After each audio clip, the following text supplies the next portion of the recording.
Olá pessoal, tudo bem? Eu sou o professor Leandro, professor da Rede Municipal de Ensino, e hoje nós vamos para a nossa quinta aula de Geografia com o tema a relação sociedade e natureza. Antes disso, vamos para o procedimento de higienização das mãos.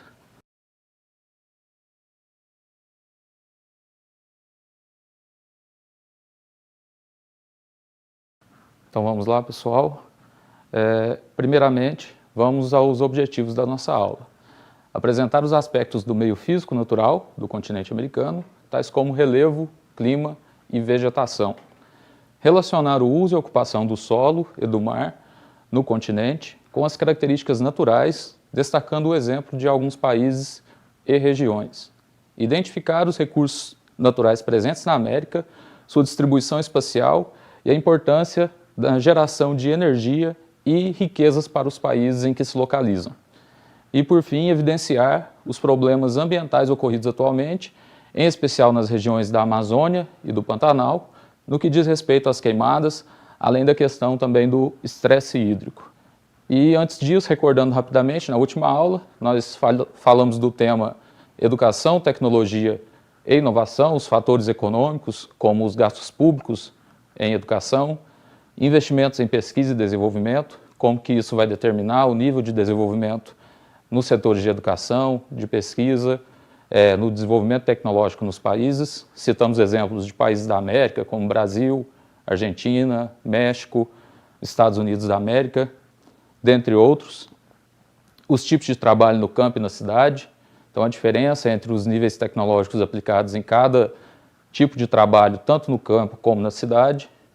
A expansão econômica, com o processo de descentralização industrial, mostrando quais são as principais empresas atualmente, onde que elas se localizam, a saída do capital dos polos tradicionais para os polos emergentes, então todo o movimento do capital no mundo atual.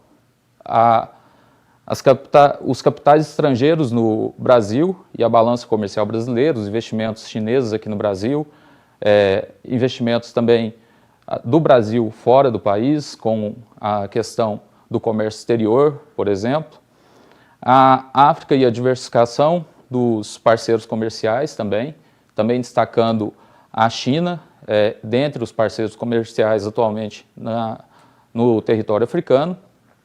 A ascensão da classe média africana, garantindo também um acesso de parte da população que antes não tinha esse acesso a bens tecnológicos e a ferramentas que dão acesso à internet, por exemplo.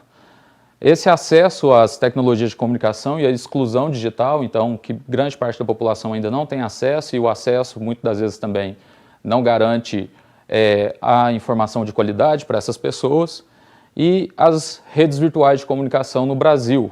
E, finalizando, a disputa pela instalação da tecnologia de 5G aqui no território brasileiro, principalmente entre Estados Unidos e China, numa disputa tecnológica aí que vem ocorrendo atualmente em todo o mundo, e o Brasil envolvido também nessa questão.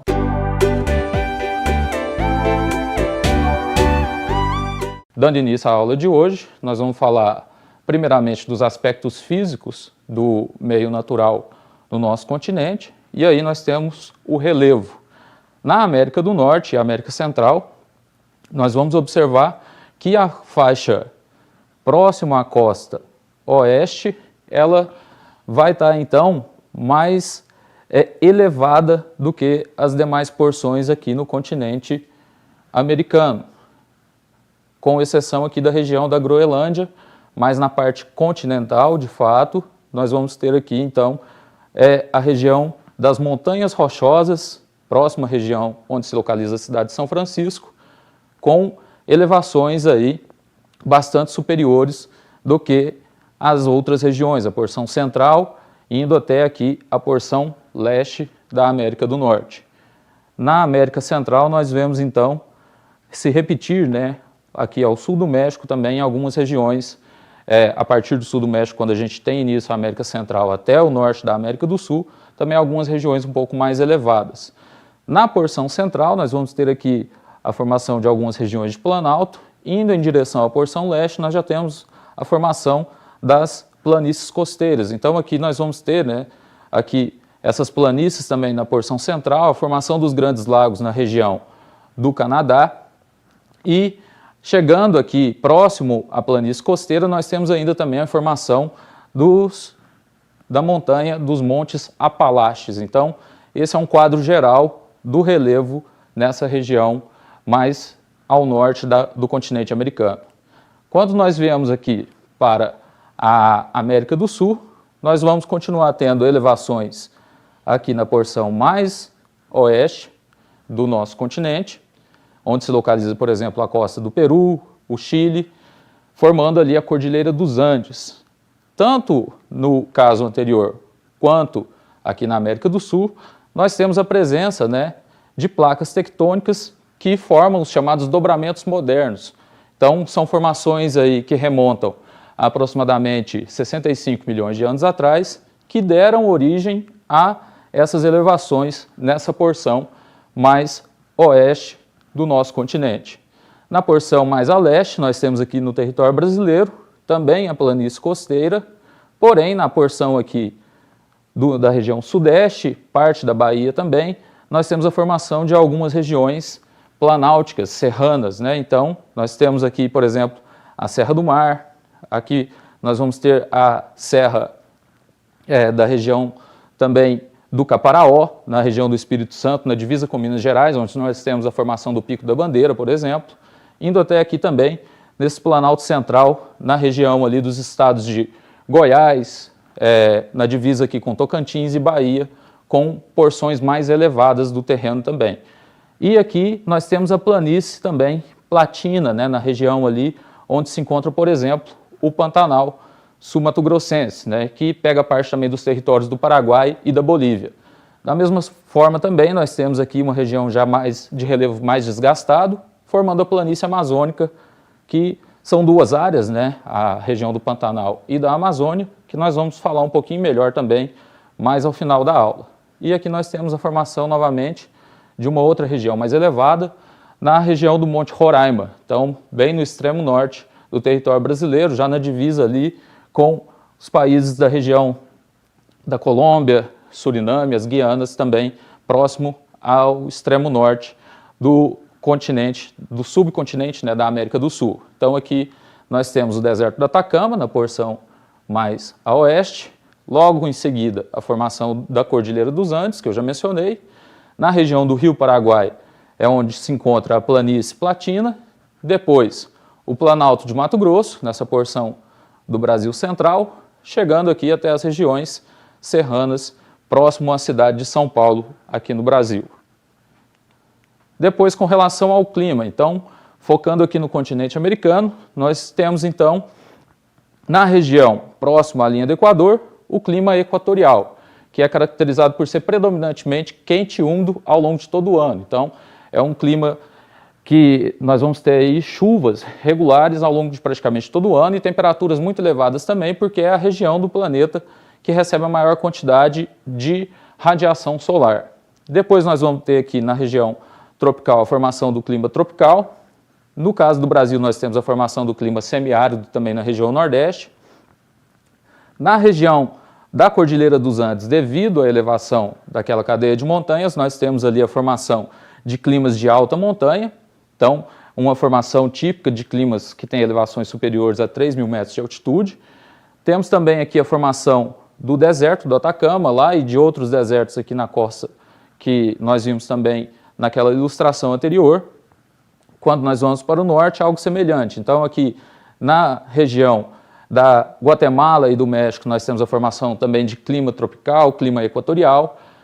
Quando nós vamos em direção ao norte, já entrando no território norte-americano, a formação de desertos e clima semiárido, próximo à região também das montanhas rochosas, também com climas de alta montanha, e aqui na porção mais a leste do território norte-americano, né, no sudeste mais precisamente, nós temos então a formação do clima subtropical, que nós encontramos também aqui na região sul do Brasil, indo até ali a região do Uruguai, norte da Argentina.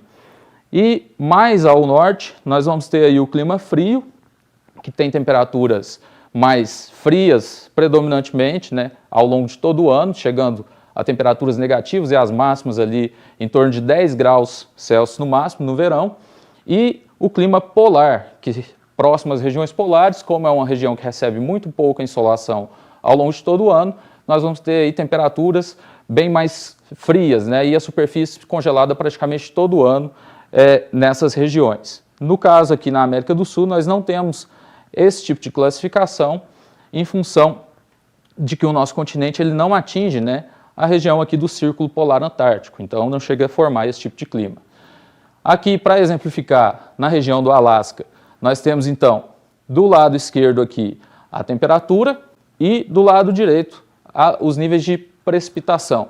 Então, observem que as temperaturas, principalmente, né, boa parte do ano, elas ficam abaixo de 0 graus. Então, aqui praticamente de janeiro até março e depois de outubro até dezembro, nós vamos ter temperaturas negativas. E, com exceção aqui do período que a gente tem a formação do verão no hemisfério norte, né, primavera e verão, aí sim nós teremos temperaturas um pouco mais elevadas. Quando nós pegamos San José, na Costa Rica, né, que já está aqui na divisa entre o clima tropical e o clima equatorial, observe que nós temos então temperaturas elevadas, né, na faixa ali próximo de 25 graus ao longo do ano e também precipitações, né, quase que o ano todo ocorrendo nessa região.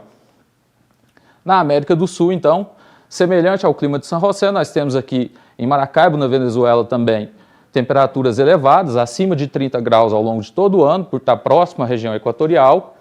E nós temos ainda também níveis, né, de precipitação, apesar de não muito altos, mas com uma certa regularidade ao longo do ano.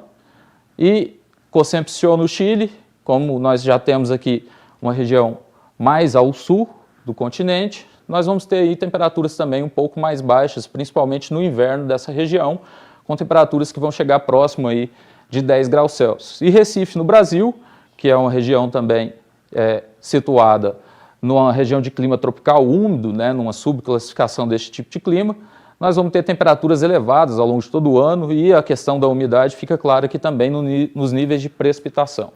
Com relação à vegetação, ela, em alguns casos, é até influenciada justamente pela questão do clima. Há uma inter-relação entre esses dois fatores.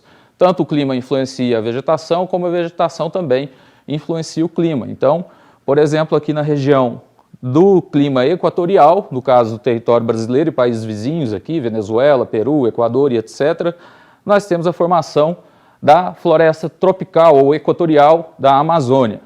Na costa brasileira, nós temos também aqui a formação da floresta tropical da Mata Atlântica, e na porção mais central do nosso continente, nós vamos ter, por exemplo, a formação do Cerrado, que é o que ocorre na nossa região.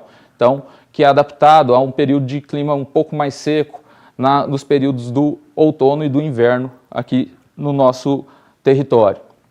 Quando nós vamos para o extremo norte, para citar alguns exemplos aí, no caso da América do Norte, nós vamos ter a ocorrência da floresta boreal, floresta de coníferas, né, que ocupam uma grande faixa do território do norte do Canadá, e a tundra, que vai ocorrer nas regiões congeladas de clima polar. Essa vegetação é uma vegetação que ela fica visível, né? Ela vai florescer somente no período do verão, que dura ali em torno de 3 meses, nessas regiões no extremo norte do nosso planeta, porque ela fica congelada quase o ano todo, como eu já comentei anteriormente.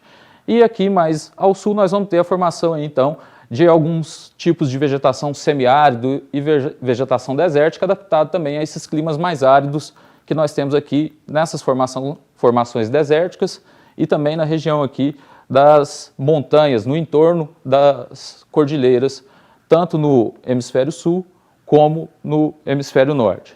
Com relação às florestas, né, as originais e as remanescentes, no caso aqui da América, vejam que a América do Sul, na região aqui da Amazônia, do Pantanal e também aqui na região da América Central, onde eu mencionei que nós temos a ocorrência de climas tropicais e equatoriais, nós temos a formação da maior parte dessas florestas, que grande parte delas ainda resiste à ação humana, mas, por exemplo, a Mata Atlântica, né, devido ao processo de ocupação que ocorreu no território brasileiro, tendo início aqui na região litorânea, ela já foi muito devastada. Então, observem pela legenda aqui, né, que no caso das florestas tropicais, grande parte delas aqui no território brasileiro, principalmente na faixa litorânea, na Mata Atlântica, elas já foram, então, devastadas, né? A cobertura atual, que é o mais verdinho aqui, ela permanece principalmente sobre a região da Amazônia e do Pantanal, mas vejam que já existem algumas manchas, né, que mostram também a devastação dessas áreas.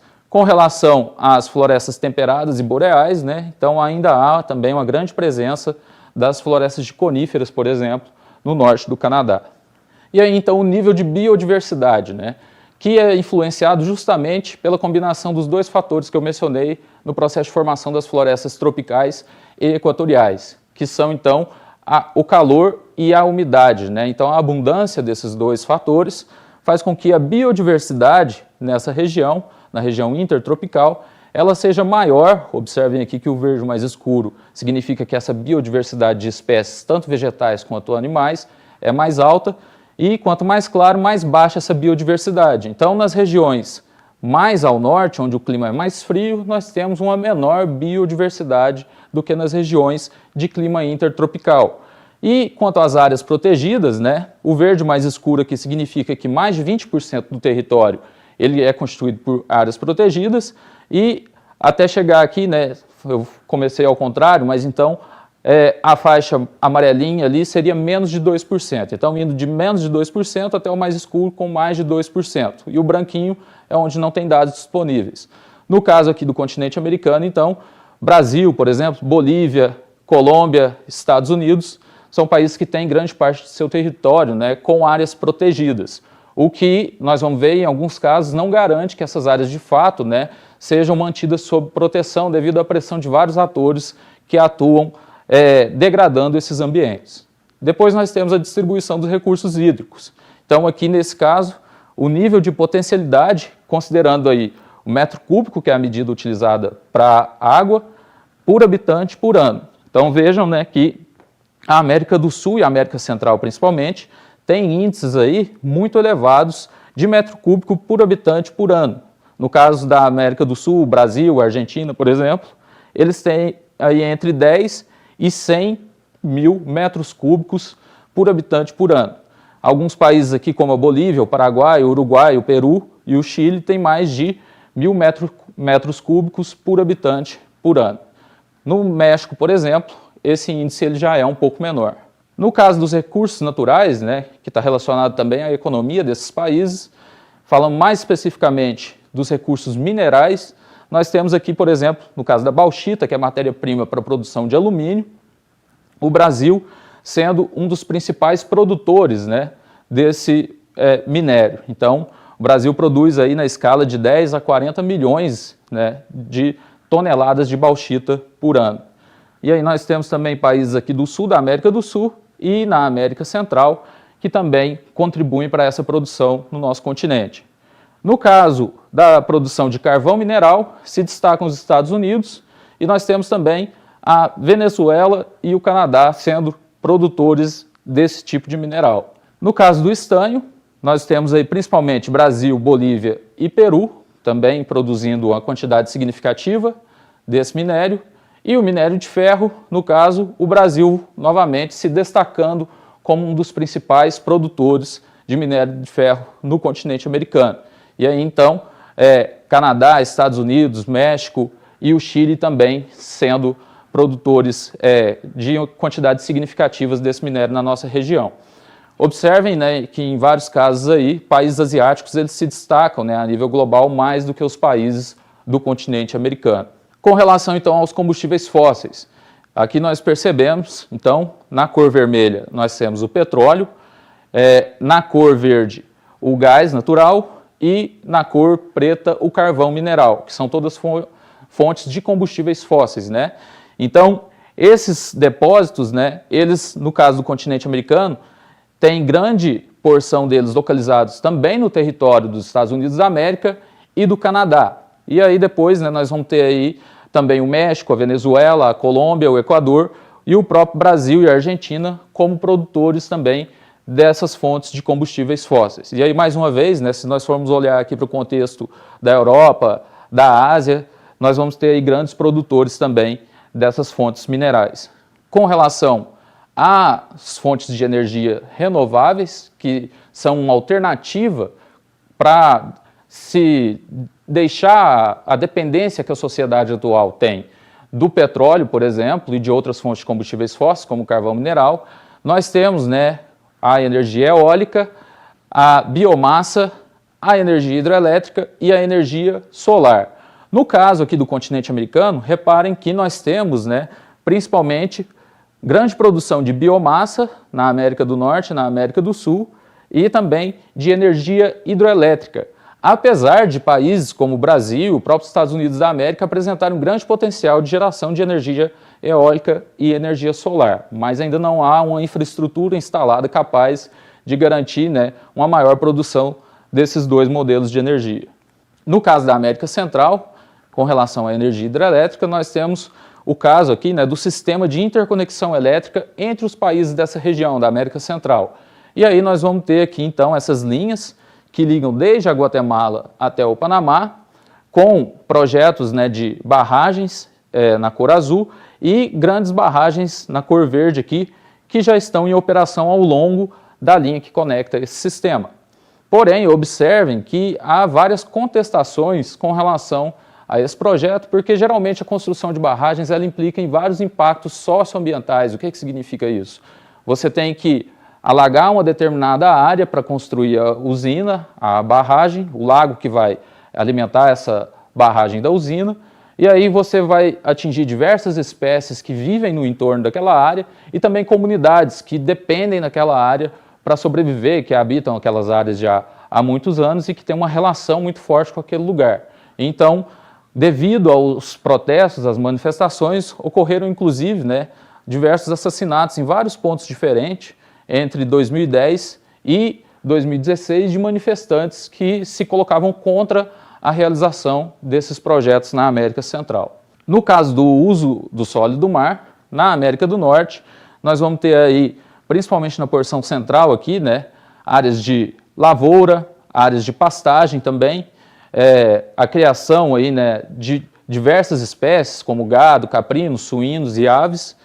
Mais ao norte, observem, né, naquela região da floresta de coníferas, de clima frio, lá no norte do Canadá, nós vamos ter aqui na porção central e norte do Canadá, principalmente a extração de madeira. E nas regiões litorâneas, principalmente aqui, ó, na costa do Pacífico e também na costa do Atlântico, nós temos então uma forte atividade pesqueira também nessas regiões.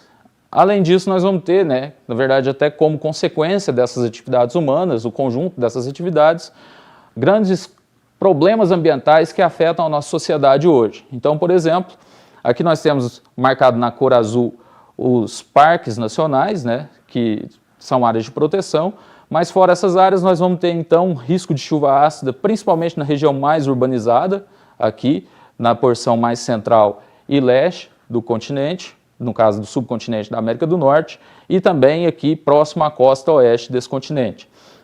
Nós temos também nessa cor roxa aqui áreas de poluição marinha pesada, contaminação radioativa em alguns pontos também.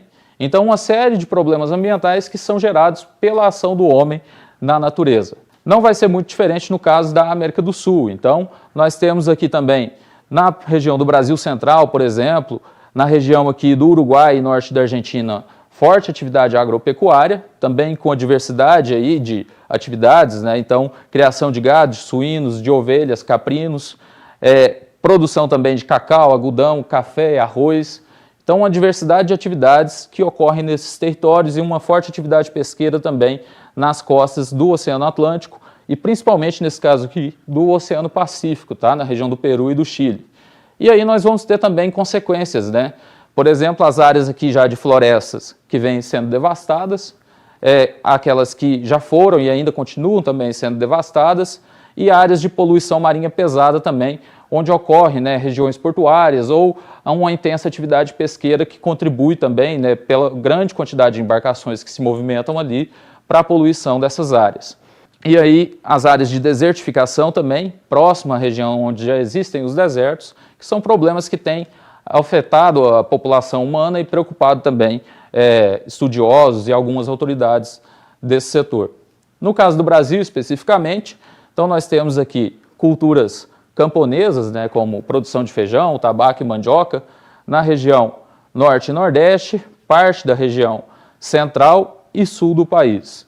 Depois nós temos também as culturas comerciais, como soja, frutas cítricas e outros cereais, ocupando aqui basicamente o centro-sul do país, e a pecuária extensiva também, né, que inclusive é uma das atividades que vem se deslocando de forma mais intensa na região da Amazônia brasileira.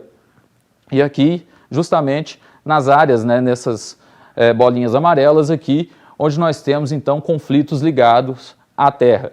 No caso do Paraguai, nós vamos ter então atividades semelhantes, né, na cor rosa aqui a cultura de soja, e reparem que próximo à divisa com o território brasileiro, numa influência muito grande também de grandes produtores latifundiários brasileiros que atuam também em território paraguaio. Nós temos também pecuária extensiva em grande parte desse território e a área de floresta aqui, né, na região do Pantanal, que faz divisa com o Brasil e a Bolívia. E aqui é importante destacar o aquífero Guarani, né, que pega grande parte do território brasileiro, passando pelo Paraguai até o norte da Argentina e parte também do Uruguai, que é uma das maiores áreas de reserva de água subterrânea no mundo. Então, essa região é uma região muito importante devido a essa disponibilidade desses recursos, né, além dos grandes rios que nós observamos aqui, que passam por essa região na superfície e que merece uma atenção especial justamente pelo cuidado que se deve ter com a preservação desse recurso. E aí, então, falando especificamente da Amazônia, aqui nós temos, né, ela ocupando aí, como eu disse, grande parte do território brasileiro, da Bolívia, do Peru, do Equador, Bolívia, Venezuela, Guiana, Suriname e Guiana Francesa. Então, essa é a área do bioma, né, amazônico. E aí nós vamos ter, então, ela sendo um importante, digamos assim, fornecedor de umidade para a atmosfera no mundo, uma vez que as chuvas dessa região, que surgem primeiramente pela umidade do Oceano Atlântico, que é transportada para o continente com os chamados ventos alísios, que depois a floresta, recebendo essa umidade, ela mesma vai se retroalimentar por um mecanismo chamado de evapotranspiração. Então, a grande quantidade de vegetação que contém essa umidade, ela diariamente sofre esse processo de evapotranspiração, isso com relação também ao intenso calor que existe naquela região, o que faz com que ela acabe, né, sendo responsável também pelas chuvas em grande parte da região centro-sul do Brasil e até mesmo de países aqui ao sul do território brasileiro. Uma vez que a Cordilheira dos Andes impede que essas massas de ar carregadas vão em direção ao Oceano Pacífico, então elas fazem esse movimento e retornam em direção ao continente na região centro-sul aqui do nosso território. E aqui, então, alguns exemplos, né? Observem que, infelizmente, nos últimos anos, esse desmatamento que havia começado a diminuir na região, a perda de floresta primária, na região amazônica, ele volta a aumentar, e não só no Brasil, mas também em países vizinhos, como o caso da Colômbia. E, com isso, nós temos o risco, né? O aumento do risco do chamado estresse hídrico, ou seja, a pressão sobre os mananciais de água que podem gerar também secas graves aí no nosso território. Então, nessas cores mais escuras aqui, no mapa do Brasil, nós temos as áreas que têm o maior risco de sofrer, então, com secas aí entre 2011 e 2040. E aí, por fim, então, nós estamos vivenciando, nesse momento atual, grandes queimadas na região do Pantanal e da Amazônia, né? E esse problema, como nós vimos, as massas de ar elas se deslocam, ele não fica retido somente naquela região. Ele acaba atingindo outras regiões do país. No ano passado, por exemplo, a cidade de São Paulo ela sofreu um dia com isso, né, com a chegada de grande quantidade de fumaça que cobriu a cidade num dia em que o céu estava aberto, limpo, e aí, de repente, essa grande nuvem de fumaça que foi da região da Amazônia em direção ao estado de São Paulo, cobriu a cidade de São Paulo, deixando bem evidente, né, que esses problemas eles não ficam retidos no local onde eles ocorrem, mas eles se dispersam, principalmente nesse caso, pelo movimento das massas de ar na atmosfera. E aí nós temos o agravamento, né, da desertificação, que é consequência também do aumento do uso, né, da pressão sobre a água que eu havia comentado anteriormente. Então observem, né, que o total na cor laranja aqui do consumo de água, da retirada de água para consumo da população mundial, ele vem aumentando, principalmente aí para a irrigação e para os setores da indústria.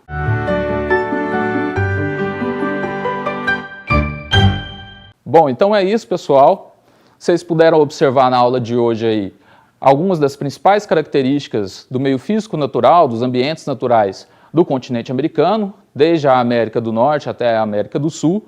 Vimos como as atividades humanas, elas impactam, né, esses ambientes naturais. Então nós vimos, por exemplo, a questão da chuva ácida, da poluição marinha, da devastação das florestas, que está relacionado também às queimadas, que nós vimos por último aqui, que tem gerado uma grande pressão também sobre os recursos hídricos, uma vez que, por exemplo, florestas como a floresta amazônica têm uma grande importância no ciclo das chuvas que alimentam esses territórios. E aí nós temos um outro problema, não só o problema natural, mas essas áreas elas também fornecem as chuvas que alimentam o agronegócio. Vocês viram nesse último gráfico que a maior parte da água que é gasta, que é consumida pelo ser humano, é justamente na irrigação de lavouras. Ou seja, se nós aumentamos a pressão sobre a água, além da água que nós consumimos diretamente, nós estamos afetando também as áreas de produção agrícola do nosso território. E aí nós podemos ter problemas como o aumento da fome, a escassez de produtos alimentares também, não só dos recursos hídricos. E você, como que você se relaciona com o meio ambiente no seu dia a dia? Você pensa sobre essas questões? Então, reflitam sobre isso, assistam também às aulas de História e Língua Portuguesa. É isso, pessoal. Espero que tenham gostado da aula. Um abraço e até mais.